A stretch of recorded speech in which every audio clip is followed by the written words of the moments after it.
Low, mournful wailings, mingled with ferocious howls, arose from it incessantly for several hours after sunset.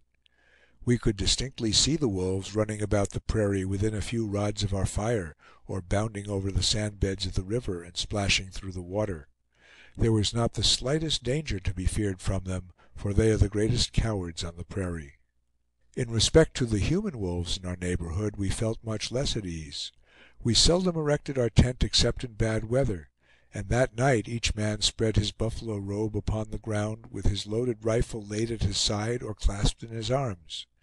Our horses were picketed so close around us that one of them repeatedly stepped over me as I lay. We were not in the habit of placing a guard, but every man that night was anxious and watchful.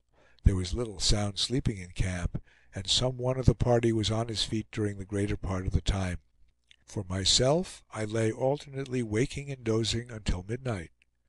Tete Rouge was reposing close to the river bank, and about this time, when half asleep and half awake, I was conscious that he shifted his position and crept on all fours under the cart.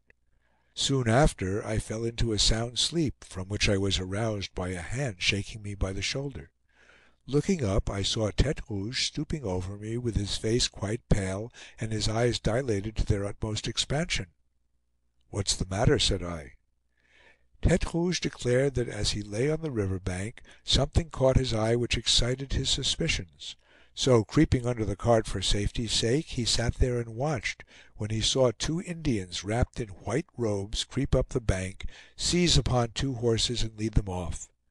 He looked so frightened, and told his story in such a disconnected manner, that I did not believe him, and was unwilling to alarm the party. Still, it might be true, and in that case the matter required instant attention. There would be no time for examination, and so, directing Tete Rouge to show me which way the Indians had gone, I took my rifle, in obedience to a thoughtless impulse, and left the camp. I followed the river back for 200 or 300 yards, listening and looking anxiously on every side. In the dark prairie on the right I could discern nothing to excite alarm, and in the dusky bed of the river a wolf was bounding along in a manner which no Indian could imitate. I returned to the camp, and when within sight of it, saw that the whole party was aroused. Shaw called out to me that he had counted the horses, and that every one of them was in his place.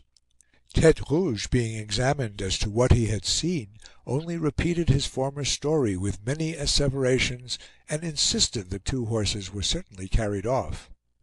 At this Jim Gurney declared that he was crazy. Tete Rouge indignantly denied the charge, on which Jim appealed to us. As we declined to give our judgment on so delicate a matter, the dispute grew hot between Tete Rouge and his accuser, until he was directed to go to bed, and not alarm the camp again if he saw the whole Arapahoe village coming. End of chapter 23.